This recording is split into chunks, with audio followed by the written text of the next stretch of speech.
తమిళనాట ఆసక్తికర పరిణామాలు చోటు చేసుకున్నాయి. ప్రభుత్వ ఏర్పాటుపై ఉత్కంఠ వీడడం లేదు. చెప్పాలంటే ఎన్నికల్లో పొత్తులు లేకుండా ఒంటరిగా బరిలోకి దిగిన విజయ్ 108 స్థానాలు సాధించి అతిపెద్ద పార్టీగా అవతరించింది. అయితే 234 స్థానాలు ఉన్న అసెంబ్లీలో మెజారిటీకి అవసరమైన 118 స్థానాల కంటే టీవీకే ఇంకా 11 స్థానాలు వెనుకబడి ఉంది.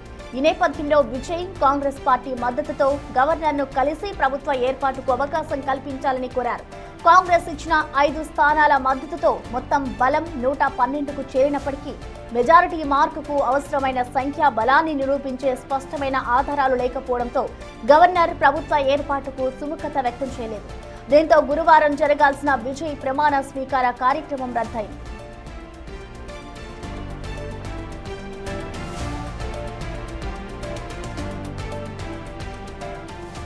ఈ రాజకీయ ఉత్కంఠ నేపథ్యంలో టీవీకే అధిష్టానం తమ ఎమ్మెల్యేలను రిసార్ట్కు తరలించింది. మరోవైపు దశాబ్దాల వైరాన్ని పక్కన పెట్టి డీఎంకే అన్నాడీఎంకే పార్టీలు జతకడతాయన్న ఊహాగానాలు కూడా తమిళనాడులో చర్చనీయాంశంగా మారాయి. గవర్నర్ ఇప్పటికే 16వ అసెంబ్లీని రద్దు చేసిన నేపథ్యంలో తదుపరి ప్రభుత్వం ఎవరిది అవుతుందనే దానిపై ఉత్కంఠ కొనసాగుతోంది.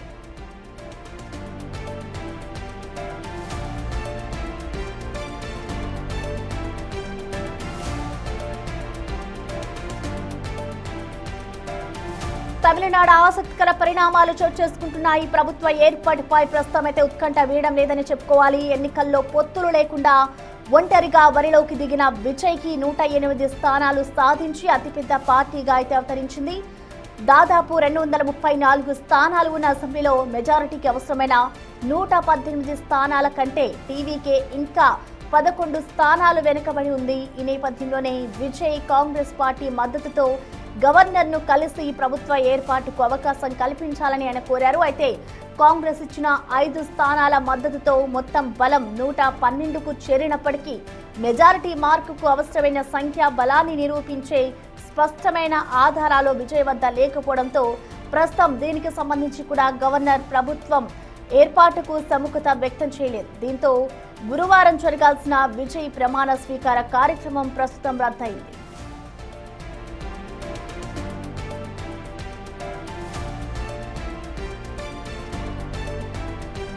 ఈ రాజకీయ ఉత్కంఠ నేపథ్యంలో టీవీకే అధిష్టానం తమ ఎమ్మెల్యేలను రిసార్ట్కు తరలించింది.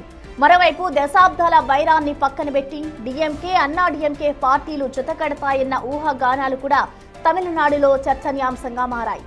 గవర్నర్ ఇప్పటికే 16వ అసెంబ్లీని రద్దు చేసిన నేపథ్యంలో తదుపరి ప్రభుత్వం ఎవరిది అవుతుందనే దానిపై ఉత్కంఠ కొనసాగుతోంది.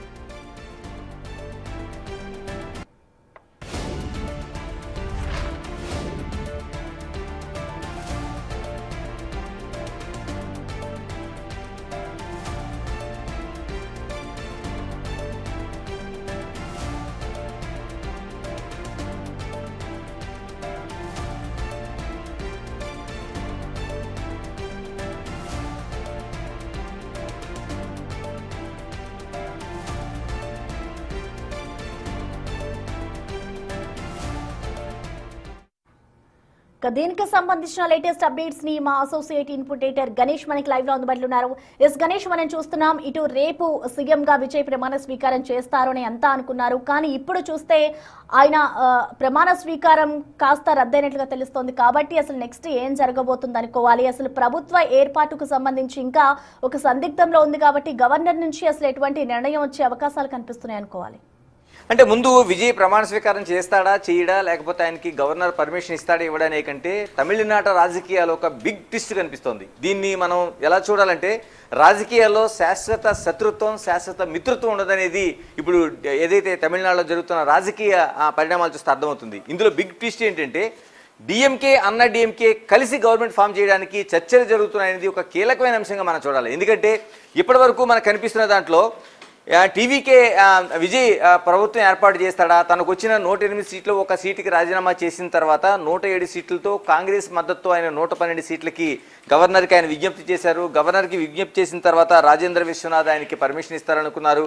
కానీ ఇలాంటి జరుగుతున్న దాంట్లో ఆయన ఏకంగా తన ప్రమాణ స్వీకారోత్సవానికి సంబంధించి నెహ్రూ స్టేడియంలో ఏర్పాట్లు కూడా చేసుకుంటున్నారు. రేపు ఎన్ని గంటలకి ఏమిటనేది ముహూర్తాలు కూడా నిర్ణయించుకుంటున్న సమయంలో గవర్నరు ఆయనకి ఇంకా గ్రీన్ సిగ్నల్ ఇవ్వలేదు. ఇలాంటి తరుణంలో ఆయన ప్రమాణ స్వీకారం సంబంధించిన ఏదైతే ఉందో అదంతా దానంతా క్యాన్సిల్ చేసుకున్నారు.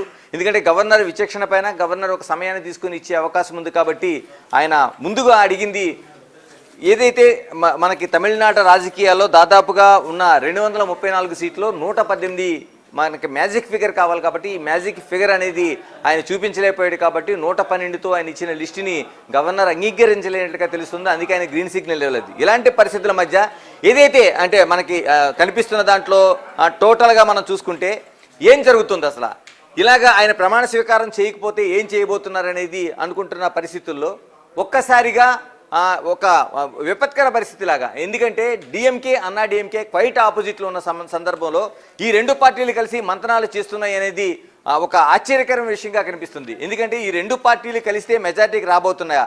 ఎందుకంటే విజయ్ ఆ గవర్నర్కి విజ్ఞప్తి చేసిన సందర్భంలో ఆయన చెప్పింది 112 ఈ లిస్టుతో పాటు అంటే కాంగ్రెస్ ఇచ్చిన ఏదైతే అంగీకారం ఉందో అంగీకారంతో ఆయన 112 ఆయనకు ఉండే 107 కాంగ్రెస్కు ఉండే 5 కలుపుకొని 112కి ఆయన రాజేంద్ర విశ్వనాథ్ అర్లేకర్కి గవర్నర్కి ఆయన ఇచ్చారు. ఫ్లోర్లో నేను నిరూపణ చేసుకుంటాను. ఎందుకంటే రాజ్యాంగంలోన అనేక అంశాలతో పాటు గవర్నర్ కూడా విచక్షణ అధికారం ఉంది కాబట్టి ఆయన 118 స్థానాలు లేకపోయినా ఆయన ప్రమాణ స్వీకారం తర్వాత దాన్ని తీసుకెళ్లి ఫ్లోర్లోన ఏదైతే అసెంబ్లీలో ఫ్లోర్లో ఆయన బల నిరూపణ చేసుకునే అవకాశం ఉంటుంది కాబట్టి ఆయన కూడా అనేక ఆశలతో ఉన్నారు. ఎందుకంటే సిపిఐ సిపిఎం లాంటి పార్టీలకి 4 సీట్లు ఉన్నాయి. తర్వాత మిగతా పార్టీలకి సంబంధించిన కొంత క్లారిటీ రావాల్సిన అవసరం ఉంది. అందులో పిఎంకేకి దాదాపుగా 4 సీట్లు ఉన్నాయి.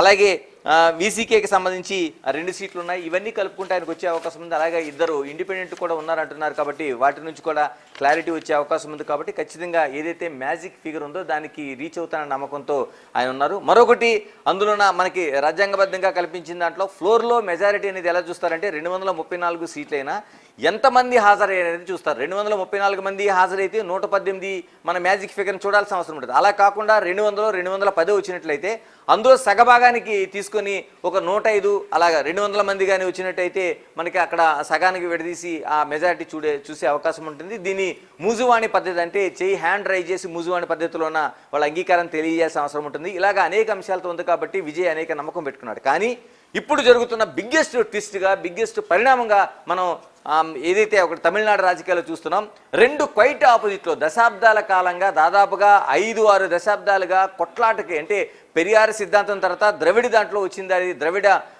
ద్రవిడ మున్నేట్ర కజగం కావచ్చు, లేకపోతే అన్నా డిఎంకేకి కావచ్చు, వీళ్ళిద్దరి మధ్య ఉండే వైరుధ్యాలు ఏవైతే ఉన్నాయో ఈ వైరుధ్యాలు ఇప్పటివరకు కొనసాగుతున్నాయి. ఇప్పుడు ఈ రోజు నిన్నటి వరకు పోటీ జరిగిన దాంట్లో కూడా అన్నా డిఎంకే వేరేగా పోటీ చేసింది, డిఎంకే వేరేగా పోటీ చేసింది, కూటములుగా ఏర్పాటైంది.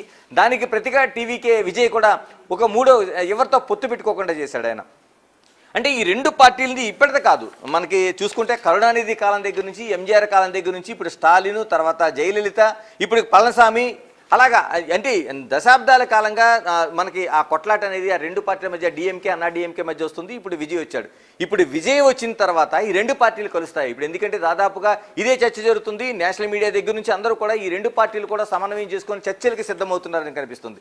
నిజంగా వీళ్ళిద్దరూ చర్చలకు సిద్ధమైతే మెజారిటీ ఏ విధంగా ఉంటుంది? మనం ఒక్కసారి ఆ మెజారిటీని చూసుకుంటే 2 పార్టీలకు సంబంధించిన ఏవైతే ఉన్నాయో మనం ఒక్కసారి చూసుకుంటే డిఎంకేకి 73 స్థానాలు ఉన్నాయి. ఎందుకంటే డిఎంకేకి తను మిగతా కాంగ్రెస్తో కలుపుకొని మిగతా పార్టీలతో చిన్న పార్టీలతో వాటి లోకల్ పార్టీలతో కలుపుకొని పోటీ చేసింది కాబట్టి దాదాపు 73 స్థానాలు వచ్చినాయి. అలాగే మనం అన్నా డిఎంకే తీసుకుంటే అన్నా డిఎంకే తన బీజేపీతో పాటు మిగతా మిత్రపక్షాలు కలుపుకుంటే 53 స్థానాలు వచ్చినాయి. ఈ రెండింటిని కలుపుకుంటే దాదాపుగా 126 స్థానాలు మనకి కనిపిస్తున్నాయి. 126లోన కాంగ్రెస్ని డిఎంకే నుంచి కాంగ్రెస్ ఇప్పటికే విజయ్కి మద్దతు తెలియజేస్తుంది కాబట్టి ఒక 5 స్థానాలు తీసేసిన 121 స్థానాలు కనిపిస్తున్నాయి. అంటే 121 స్థానాలతో వాళ్ళు మెజారిటీ మేము అత్యధిక సంఖ్యలో ఉన్నామని గవర్నర్కు లేఖ ఇచ్చే అవకాశాన్ని ఇప్పుడు అంతా ప్రచారం జరుగుతుంది పెద్ద ఎత్తునే.